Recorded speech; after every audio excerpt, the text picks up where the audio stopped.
Assalamualaikum warahmatullahi wabarakatuh. Ahlan wa sahlan, semangat belajar agama bersama channel Pembelajaran PAI bersama dengan Ibu Hani Oktora, SPDI. Sebelum kita belajar, Ibu ingatkan kalian semua mengenai adaptasi kebiasaan baru, wajib memakai masker dan tetap jaga jarak apabila di luar rumah, selalu mencuci tangan dengan air mengalir, menyediakan hand sanitizer, mengkonsumsi makanan bergizi lagi seimbang, olahraga dan istirahat yang cukup, tidak bersentuhan atau bersalaman, menggunakan transaksi elektronik, setibanya di rumah langsung mandi. Mari kita ikut membantu memutus mata rantai penyebaran COVID-19 dimulai dari kesadaran diri sendiri. Pada kesempatan kali ini, pembahasan kita adalah tentang mengamalkan sholat sunnah yang merupakan materi bab 4, kelas 8, semester 1, bagian pertama. Kompetensi dasar materi pelajaran bab 4 sebagai berikut. 3.6 memahami hikmah sholat sunnah berjamaah dan munfarid. 4.6 mempraktekkan sholat sunnah berjamaah dan munfarid. Nah, mari perhatikan peta konsep sebagai berikut. Sholat sunnah dapat dibagi menjadi 3 kelompok. Yang pertama adalah sholat sunnah yang dilaksanakan secara berjamaah, secara munfarid, dan sholat sunnah yang bisa dikerjakan secara berjamaah maupun munfarid. Baik sholat sunnah secara berjamaah atau munfarid, ada macam dan ketentuannya. Ketentuan tentang tata cara dan praktek masing-masing sholat sunnah tersebut. Diharapkan setelah mempelajari bab sholat sunnah ini, kamu dapat melaksanakan dan membiasakan sholat sunnah dalam kehidupan sehari-hari untuk membentuk sikap mulia sebagai berikut. Yang pertama, terbiasa hidup disiplin, menghargai orang lain, mengutamakan kebersamaan, bertanggung jawab dan berpendirian kuat, serta mempunyai tekad dan semangat yang kuat. Mari renungkan, sudahkah kalian menunaikan sholat wajib hari ini? Apakah kalian sudah yakin sholat 5 waktu yang dimulai dari sholat subuh, zuhur, asar, maghrib, dan isya yang kalian kerjakan sudah benar dan sempurna? Bagaimana kalau ternyata di hadapan Allah SWT sholat kita itu belum dianggap sempurna? Rasulullah SAW mengajarkan kepada kita untuk menutupi kekurangan dalam sholat kita. Artinya, kita disuruh menyempurnakan kekurangan-kekurangan sholat dengan melaksanakan sholat sunnah. Dengan melaksanakan sholat sunnah tersebut, kita dapat lebih mendekatkan diri kepada Allah SWT dan menyempurnakan ibadah kita. Tahukah kamu apakah yang dimaksud dengan sholat sunnah? Adalah sholat yang dianjurkan untuk mengerjakannya. Sholat ini terbagi menjadi 3 kelompok. Yang pertama adalah sholat sunnah berjamaah. Yang kedua adalah sholat sunnah munfarid. Dan yang ketiga adalah gabungan keduanya, yaitu sholat sunnah yang bisa dikerjakan secara berjamaah maupun secara munfarid. Kita masuk yang pertama adalah sholat sunnah berjamaah. Pernahkah kalian melaksanakan sholat sunnah berjamaah? Tentunya kamu akan menjawab iya, misalnya pada saat melaksanakan sholat Hari Raya Idul Fitri maupun Idul Adha. Kedua sholat ini dilaksanakan secara berjamaah atau bersama-sama. Secara lebih rinci, sholat-sholat sunnah yang dilaksanakan secara berjamaah sebagai berikut. Yang pertama adalah sholat Idul Fitri, sholat Idul Adha, sholat khusuf atau gerhana matahari, sholat khusuf atau gerhana bulan, dan yang terakhir adalah sholat istisqa atau sholat meminta hujan. Sholat Idul Fitri adalah sholat sunnah 2 rakaat yang dilaksanakan pada Hari Raya Idul Fitri pada setiap tanggal 1 Syawal setelah melaksanakan puasa Ramadan 1 bulan lamanya. Hukum melaksanakan sholat sunnah ini adalah sunnah muakkad atau sangat dianjurkan.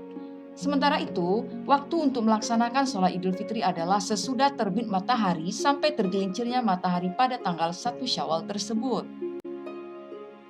Lalu seperti apa tata cara pelaksanaan sholat Idul Fitri?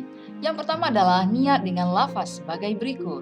Usolli sunnatan Idul Fitri rok'ataini ma'muman lillahi ta'ala.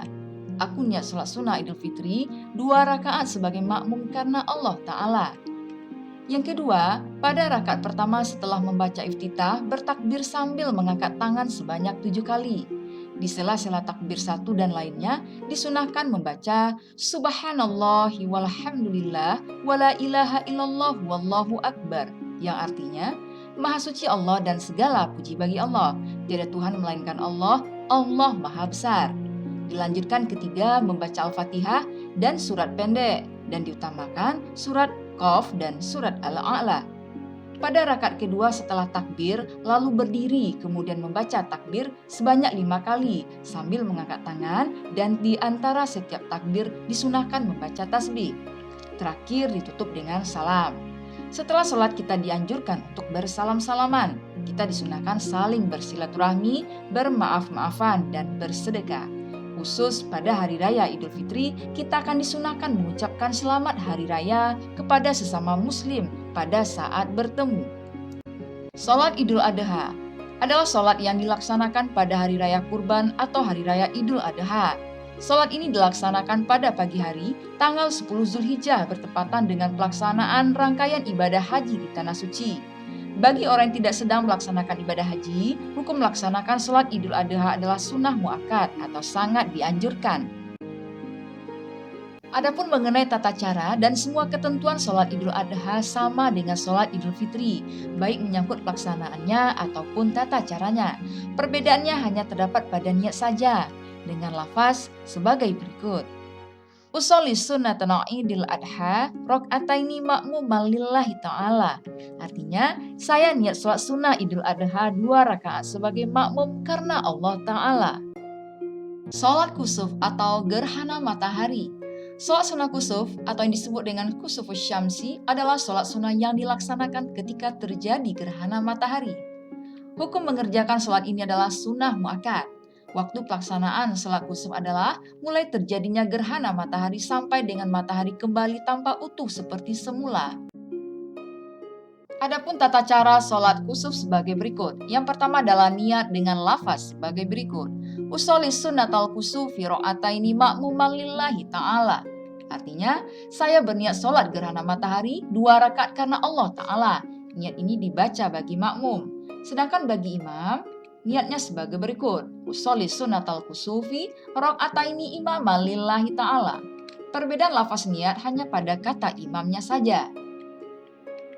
Setelah takbiratul ihram lalu membaca doa iftitah, kemudian membaca surat Al-Fatihah, dilanjutkan dengan membaca surah-surah yang panjang, ruku yang lama dan panjang dengan membaca tasbih sebanyak-banyaknya. Iktidal dengan mengucapkan sami Allahu liman hamidah, tangan kembali bersedekap di dada. Membaca surah Al-Fatihah dilanjutkan dengan membaca surah Al-Quran yang lain. Kembali melakukan ruku yang panjang dengan membaca tasbih yang sebanyak-banyaknya. Iktidal dengan mengucapkan sami Allahu liman hamidah. Sujud seperti biasa tetapi sujudnya agak dipanjangkan dibanding dengan sholat pada umumnya. Duduk di antara 2 sujud seperti biasa, sujud yang kedua agak dipanjangkan. Bangkit menuju rakaat yang kedua, kemudian melaksanakan rakaat yang kedua sebagaimana rakaat yang pertama dilaksanakan. Pada sujud yang terakhir rakaat kedua, dianjurkan untuk memperbanyak istighfar dan tasbih, memohon ampunan kepada Allah Subhanahu wa Ta'ala. Nah, selesai sholat, imam atau khatib berdiri menyampaikan khutbah dengan pesan yang intinya, gerhana adalah salah satu kejadian yang menunjukkan kekuasaan Allah Subhanahu wa Ta'ala. Nah, dari jabaran tentang tata cara sholat kusuf tersebut, maka dapat disimpulkan sebagai berikut. Pada rakaat 1 sholat kusuf terdapat 2 kali membaca Al-Fatihah dan 2 kali melaksanakan ruku. Dan pada rakaat kedua terdapat 2 kali membaca surah Al-Fatihah dan 2 kali melaksanakan ruku. Inilah yang membedakan sholat kusuf dengan sholat lainnya. Pada 2 rakaat sholat kusuf terdapat 4 kali Al-Fatihah, 4 kali ruku, dan 4 kali sujud. Sholat kusuf atau gerhana bulan. Sholat kusuf yang disebut kusuful qamari adalah sholat sunnah yang dilaksanakan ketika terjadi peristiwa gerhana bulan. Waktu pelaksanaan sholat ini adalah mulai terjadinya gerhana bulan sampai bulan tampak utuh kembali. Hukum pelaksanaannya adalah sunnah muakkad. Tata cara sholat kusuf. Adapun tata cara pelaksanaannya hampir sama dengan pelaksanaan sholat gerhana matahari, yang membedakan hanya niatnya saja. Niatnya adalah sebagai berikut. Usolli sunnatal khusufi ro'ataini imaman lillahi ta'ala. Niat ini dibaca oleh imam, sedangkan bagi makmum dengan lafaznya sama, hanya mengganti kata imam menjadi makmum. Yang terakhir adalah sholat istisqa atau sholat memohon hujan. adalah sholat sunnah 2 rakaat yang dilaksanakan untuk memohon diturunkan hujan. Saat terjadi kemarau yang berkepanjangan sehingga sulit mendapatkan air, umat Islam disunahkan melaksanakan sholat istisqa untuk mendekatkan diri kepada Allah Subhanahu wa taala, memohon ampun seraya berdoa agar segera diturunkan hujan. Hukum melaksanakan sholat istisqa adalah sunnah muakkad. Sebelum melaksanakan sholat istisqa, maka kita dianjurkan melakukan hal-hal sebagai berikut. Yang pertama, berpuasa 4 hari berturut-turut. Yang kedua, bertaubat kepada Allah Subhanahu wa taala. Dan yang ketiga, menghentikan maksiat, serakah, dan merusak lingkungan. Pada hari keempat, semua anggota masyarakat muslim pergi ke tanah lapang yang akan dipakai untuk melaksanakan sholat istisqa. Sambil menunggu pelaksanaan sholat, dianjurkan memperbanyak zikir kepada Allah Subhanahu wa taala. Tata cara sholat istisqa. Setelah semua bersiap untuk sholat, muazin tidak perlu mengumandangkan azan dan iqamah, namun cukup dengan seruan as-sholatu jami'ah, artinya mari sholat berjamaah. Sholat istisqa dilaksanakan seperti pelaksanaan sholat sunnah lainnya. Setelah salam, khatib membaca 2 khutbah. Khutbah pertama membaca istighfar 9 kali, dan pada khutbah kedua dimulai dengan istighfar 7 kali. Demikianlah pembahasan tentang sholat sunnah yang dikerjakan secara berjamaah, dan insya Allah pada pertemuan berikutnya kita akan membahas tentang sholat sunnah secara munfarid.